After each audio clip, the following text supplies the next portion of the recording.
Hey guys, thanks for tuning in today. I think you're going to get a lot out of this one. You know, I recently did that huge saddle platform review with 7 different platforms. Really was super fond of the Trophyline mission, if you couldn't tell. But I would not at the time declare it the overall winner, if you wanted to call it a winner of the platform shootout or whatever. I just kind of wanted to give you the good, bad, and the ugly of all of them there.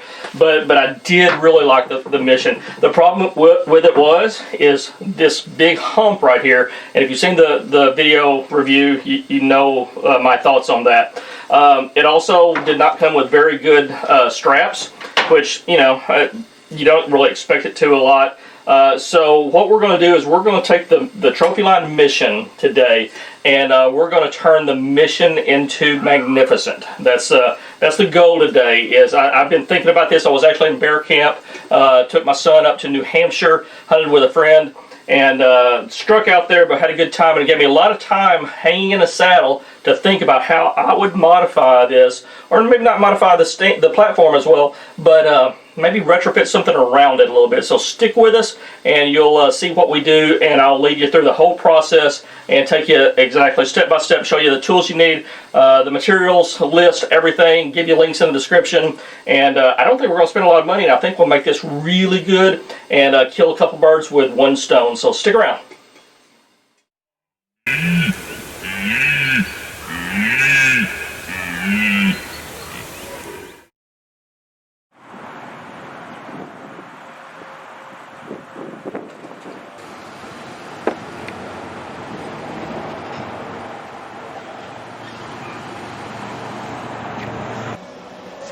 Here we go. This is what we need right here. $4.99. I think this is going to solve the problem. We'll go back to the archery shop, show you how to cut this out, and I think this is going to work really well. I've always worn knee pads into the woods as a saddle hunter. Wore them in, wore them out because I don't like carrying them.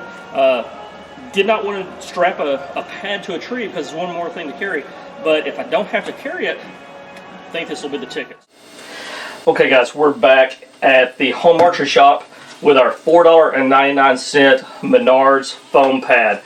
The reason I like this is it's got a I don't know, a finish on it. I don't know if you would call it closed cell or not, but it's certainly very durable, and it's not open to allow water or other liquids to penetrate very well. It's super thick. We actually have used this. The reason I knew about this pad is my boys and I if you follow me, you know I haven't picked up a gun to kill an animal with in 27, 28 years now, something like that. I've been exclusively a bow hunter. But introducing my boys to the outdoors, I have nothing against guns whatsoever. I just personally choose not to use them. I love the thrill of bow hunting.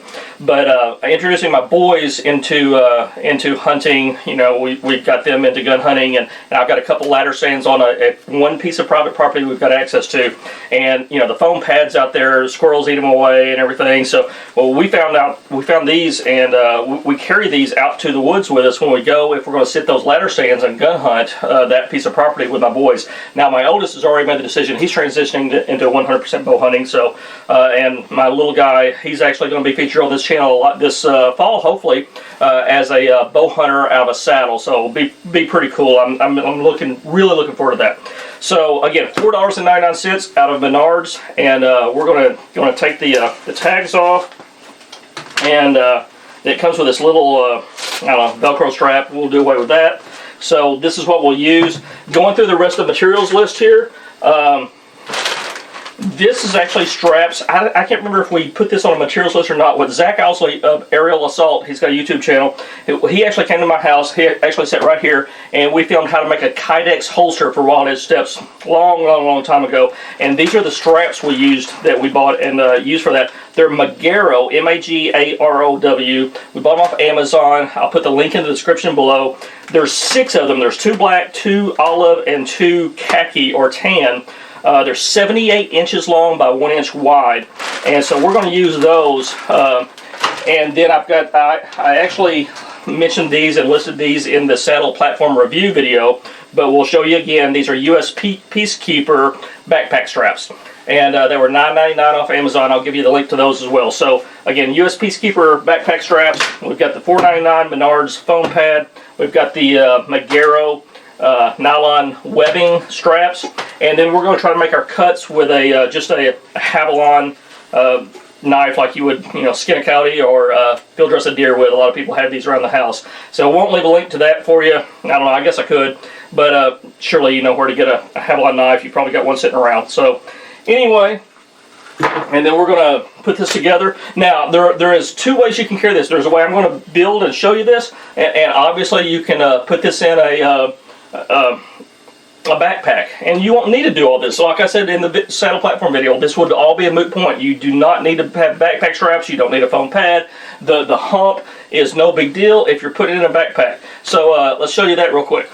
Okay guys, I wanted to show you this because I've talked about two different options. Obviously, this whole purpose of this video today is to build a way that you can backpack this in and not carry stuff all around, just your sticks and your platform, and stuff your pockets with a few things, maybe a limb saw, a bow hanger, whatever you need, maybe a rangefinder, and a release. And that's traditionally the way that I went into the woods for, all these years, going on 3 decades now. I really have not been a backpack guy. But because of this channel and wanting to honestly, the reason I started this channel, I like doing stuff like this, but the real reason I started this channel is to document my boys before they grow up and move out and get married, and I've lost that time with them. So I really kind of wanted to film them growing up. That's the whole purpose of this, to be honest with you. And knowing that I need something to carry camera gear in. So if I'm going to carry camera gear, then that means I'm going to have a backpack. So I went ahead and got this Trophyline Kays pack, C-A-Y-S, carry all your stuff from Trophyline. That's the title of it, not stuff. But anyway, this is the way it packs here. So it is super awesome. I love the fact that this folds over. It kind of keeps it. But watch this as we undo it. There are so many straps that hold this into place. It's actually ideal for carrying this. So you got this strap here. You got a strap here, so you got two there, and then you've got these two that hold this piece in, and then you can lift off that. So this is a neat little pack. It kind of a little magnetic holder there. It looks like it. I can't know. Maybe it just snaps, but yeah, it is a snap. But I've yet to explore all the features of that. I'm probably going to watch Zach's video on aerial assault. He does a really bang-up review of that, and I'm looking forward to watching that because I know there's a couple of hidden features in this. But anyway, I want to show you that option first. Now let's get back to building the way that you can carry this and backpack it in. Okay guys, we're back here with the pad that we just picked up from Menards, and so let's lay it down and kind of show you how that my plan of doing this is. So I'm going to put the bottom of this platform, the very edge, I'm going to center that or align that with the edge of the foam pad. So the edge of the platform with the edge of the pad. So you can see right there. And then I've got it centered both ways here. And the reason I'm doing that is that's going to put the top of that hump, you can see right there, that's going to put the top of that hump. I'm going to use the existing hole that's already pre-cut in that pad. I'm going to use that as the top part of my hole. And then what I'm going to do, get it lined back up here, make sure it's all lined up. And I'm just going to push super hard in there. And now what I'm left with is I have an indentation of where that hump is, as well as that adjustment knob. You can actually see the indentation of the bolt there. So there's the threads and that bolt there. So what I'm going to do now is use this straight edge and a pin, and I'm going to go off of that hole, and I'm going to come down right here like this. And you can see, well, it's not making those. I can actually see it in the light, so it's probably not going to pick it up on video, but it is making a small line that I'm going to use as a guide to cut with.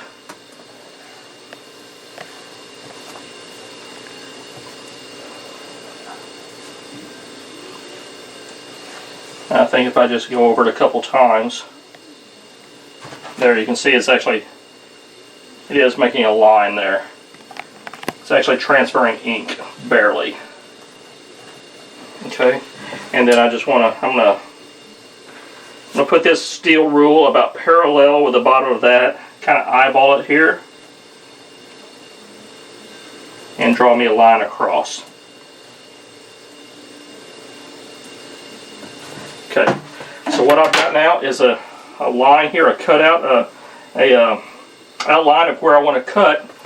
And I'm going to take that Javalon knife blade, open it up, and what I'm going to do is just start working it down. And I'm having to saw just a little bit, you'll notice, but I'm going to work this and then slow down a little bit as I get to this corner here. I'm going to do the same thing on both sides. Okay, you can see I'm kind of slowing down on this corner. I'm going to do the same thing on this.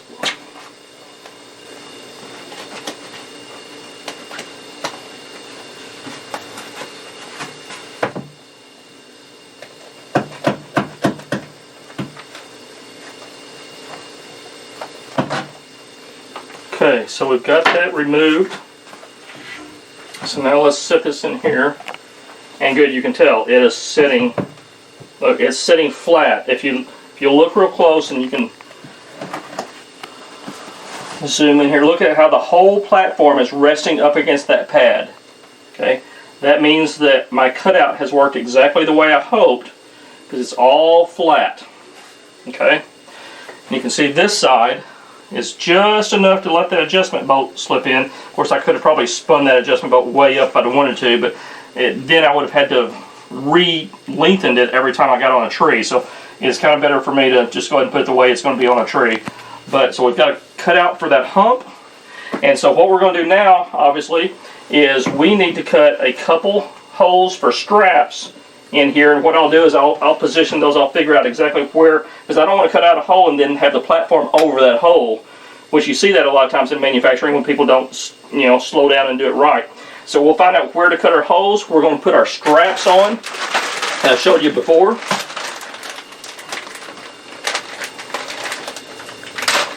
And get this little bag open. I don't want to tear it up. Okay. And again, I mentioned to you, I've got 78-inch long straps by 1 inch thick. These are super, super long straps. And the reason why is this pad is going to serve double duty. Obviously, it's going to hurt. It's going to do really well to keep that hump. This is what you're going to have on your back now. That hump is not going to be a factor. That's going to be super, super comfortable. But then when we get to the tree, what I've always done as a saddle hunter is I've got a couple of pair of these Arc'teryx kneecaps, and I bought mine from Moose Jaw. But these things are like $70 a pair. I mean, that's $140 worth of kneecaps right there in my hand. This pad again was $4.99 from Menards. So once we get it strapped to our platform, when we get up to hunting height, we'll be able to remove this, hang the platform. Then you've got a pad you can strap to your knees right here, and I'll probably just strap it this way right there, and I don't have to wear knee pads in now anymore. So this will do double duty. The straps that I put on here will serve to strap around the tree. So I've got to think carefully about where I want to put my straps, but I'm pretty excited about this serving double duty and not having to wear knee pads in. I'll just strap this thing to a tree. Again, $4.99 fix. So let's figure out where to put the straps on, and then we'll take it out to a tree. Well, first of all, we'll show you wearing it to the tree, and then we'll go up in a tree and put it on and show you if it works or not. Hopefully it will. Okay guys, I wanted to show you what the configuration that I landed upon here is. I ended up not cutting slots into the actual foam pad. The more I got to thinking about the straps going around, what I did was I just looped the straps around, and you'll see, I alluded to these in the earlier video, my big, huge saddle platform review, the one I did seven platforms in one review. So these are the US Peacekeeper backpack straps. I think they were $9.99. I'll link again to them in the description below.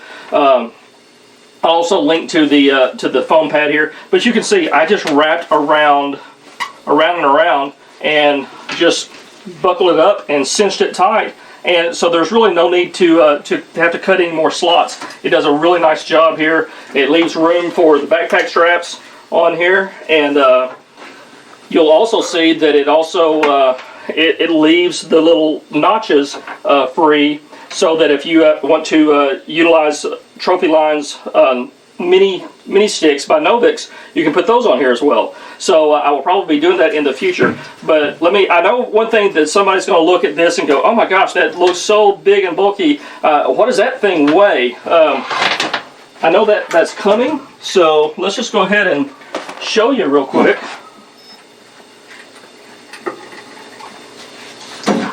It's actually, guys, I mean, it's actually super compact. It's no rattles, no shakes. I'm actually really happy with it. Of course, I'll get out there and show you putting it on a tree and everything.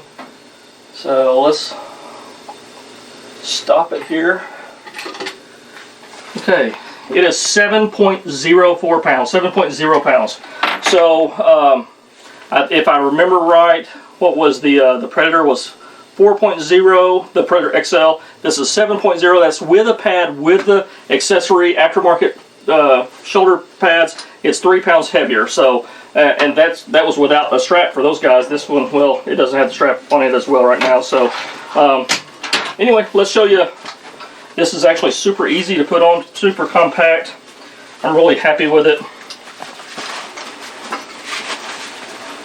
And again, the US Peacekeeper backpack straps have this nifty little buckle that you can cinch it across your chest, and if you want to, you can pull it tight. But I mean, you don't even know this is on, guys. I mean, this is 7 pounds, but it's centered so high, right up in the back on your back. And the main thing here, you can see there is no bothersome hump that's hitting me right middle of the spine, right back there. So really super happy about that.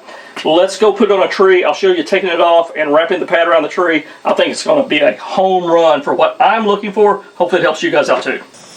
Okay, so we walked outside, so we got a little bit better lighting to show you how this wears. Again, you know, that cutout totally removes the hump digging into your spine. So, you know, it is really comfortable. I know it's hard to convey comfort on a video, but if nothing else, you can kind of see how it wears a little bit, how it sits. The fact that it sits high, and again, you can adjust these US Peacekeeper straps. You know, I could drop it down low if you want to. These things are $9.99, super nice, super adjustable. Just grab the tag ends here. I can pull it up as much as I want to. Again, I'll link these to you, the Amazon link in the description below. But totally removes the hump digging into you. Super comfortable. I mean, and then we're going to show you right now how it looks taking it off and putting the knee pads on the tree. Again, now you don't have to wear knee pads in. You can use this pad and kill 2 birds with 1 stone. I think it's going to be a winner. Okay guys, we've got the same pad that we just took off the platform after we got the platform attached to the tree. And now we're going to take the straps that held the platform to the pad to the platform, and all you got to do is just tighten that around, shove the tag in down the little loop that's created. What I'm going to do is, you've got the side there, the clip on that side. You can just take it, throw the other side. It's just got just enough weight to reach around the tree.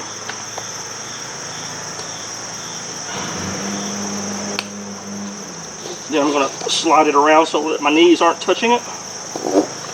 Again, stuff that tag in down. And there you go. Now guys, look at that. Got super comfy support for your knees. I mean, that thing, we never did measure that. That's almost 2 inches thick. And, you know, I've been using for the last, well, ever since I started saddle hunting, I use Arc'teryx kneecaps, which are widely regarded as some of the best knee pads in the industry. Most guys that wear knee pads use those. They're really good. The reason I never brought a pad and strapped it to the tree is it was one more thing I had to carry. I could wear the knee pads in, wear them out, and it was less things in my hands, less things on my pocket.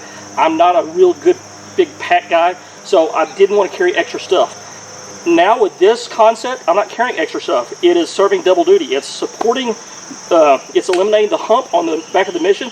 It's giving me a lot of padding back there, as you saw just previously, and now it's serving double duty as my pad for my knees. That's super comfortable, guys. Hope you like this idea. Please hit like and subscribe. We appreciate you being a part of our subscriber base, and we'll see you next time on Down the Line.